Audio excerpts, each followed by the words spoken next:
Hello everyone, welcome to my channel. Please subscribe and keep watching more details. Mauricio Umansky moves out, gets his own place. Mauricio Umansky finally got his own place and left his wife in their old home. He and Kyle Richards started having issues when the Real Housewives of Beverly Hills star lost a depressed friend. Well, that was a theory that a therapist came up with.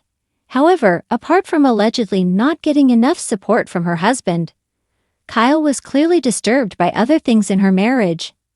In October last year, Bravo star Kyle Richards explained how the estranged couple sorted out their sleeping arrangements.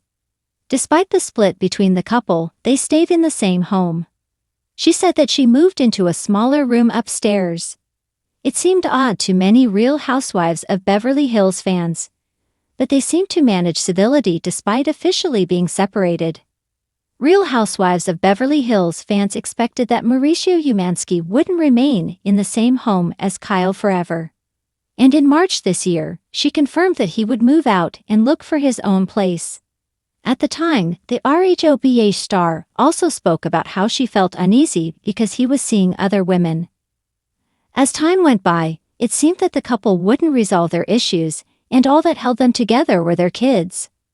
Hopes faded for Bravo fans as rumors arose that Kyle Richards got involved with country singer Morgan Wade. However, the rumored affair might be in trouble, and she's not so lovey-dovey about her friend on social media at the moment.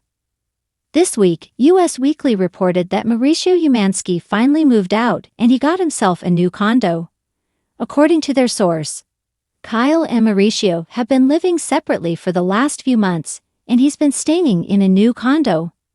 They've both been traveling a lot recently, so it's working out where they don't stay under one roof. Apparently, Mauricio Umansky will visit their old home when Kyle Richards is out of town. The Real Housewives of Beverly Hills news continued because the outlet checked out with another source on where he lives.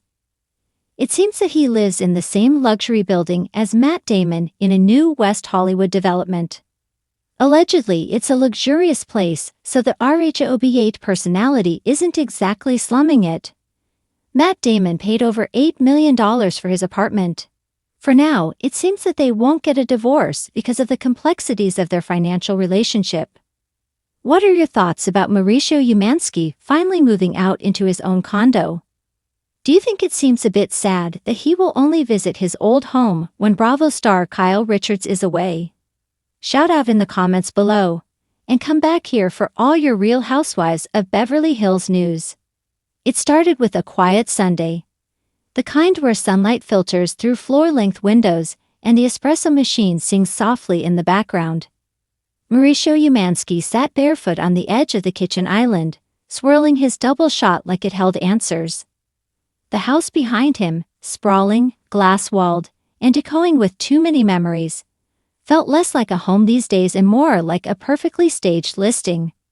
And Mauricio, real estate mogul that he was, knew better than anyone when it was time to sell. But this wasn't about property, this was personal. After nearly 3 decades of life built within the walls he shared with Kyle Richards, the whispers had become headlines. And headlines in Los Angeles come with flashbulbs and unsolicited opinions. For months, the couple danced around the obvious with the grace of seasoned professionals. They showed up where they were expected, smiled like everything was perfectly fine, and dodged questions with polished charm. But beneath the surface, things had shifted. And now, Mauricio was moving out. Not in a dramatic, boxes on the lawn kind of way. No slammed doors, no teary public statements. Just a quiet, intentional shift. A fresh start he'd been both dreading and needing. He found the place himself, naturally. Tucked into the hills above Sunset, the modern architectural gem wasn't enormous, but it was everything he loved. Clean lines, open floor plan, endless light. It was the kind of home that made you exhale. It didn't scream success, it whispered confidence. When he first stepped inside, he paused in the foyer, hands on hips, letting the silence wash over him. The agent, a younger guy from the agency who clearly idolized him, hovered nearby, throwing out square footage stats and designer names like confetti. Mauricio barely heard him, His eyes drifted toward the patio, where city lights flickered beneath a soft twilight. There was no portrait of a life he once shared, no family photos lining the walls, no monogrammed towels, he said, voice calm and certain. The agent blinked. You don't want to see the upstairs? Mauricio smiled. No need. The news, of course, spread like wildfire. Mauricio moves out. The tabloids blared, as if he'd been exiled. Trouble in paradise? Others speculated. Social media did what social media does best: overanalyzed, overshared, and overwrought. But those closest to him knew the truth. This wasn't a retreat. It was a reclamation. The move-in day was quiet. No paparazzi, no fanfare. A few close friends helped carry in the basics: a favorite leather chair, framed surfing photos, a sleek bar cart.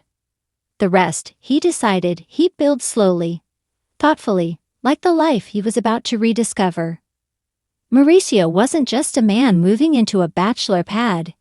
He was a father redefining what presence looked like, a businessman balancing brand with authenticity, a husband turned something else navigating the space between love and letting go. The first night in the new place, he made pasta. Terribly, hilariously overcooked pasta. He sat at the kitchen counter with a glass of red and laughed to himself, chewing rubbery linguine and wondering when he'd last cooked for one. The silence didn't feel lonely, it felt earned. A clean canvas. The days that followed were full of firsts. First morning waking up to birds instead of alarms. First night figuring out the smart lights.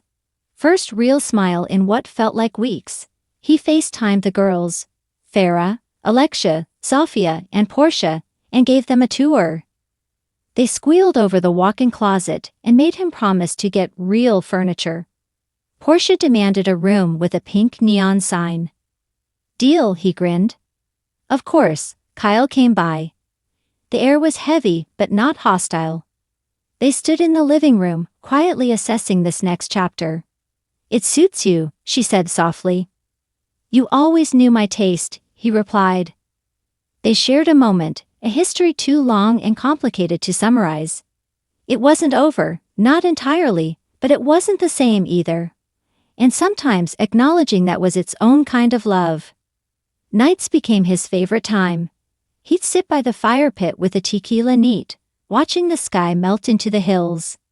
Music played softly, sometimes Sinatra, sometimes Drake. He started reading again, sketching, surfing more, working less. He took meetings on the patio, barefoot, with the city at his feet. The house slowly filled with pieces that reflected him, not the curated image he'd grown used to. Friends dropped by, colleagues, even a few well-meaning matchmakers. He laughed them off for now. He wasn't in a rush. This wasn't about moving on, just moving into himself. And in that process, Mauricio discovered something quietly radical. Reinvention doesn't always require drama. Sometimes it's just one man, one espresso, one morning at a time. He missed the noise of a full house, the chaotic dinners, the inside jokes, but he didn't miss feeling like a guest in his own life. Now every corner of this home was his. Every decision, from the art on the walls to the way he brewed his coffee, was his. It felt strange at first, empowering next, eventually natural. So yes, Mauricio Umansky moved out. But more importantly, he moved forward. And in a city obsessed with stories, he wasn't interested in being a headline. He was building something quieter, stronger, off the grid, above the noise, and entirely his own.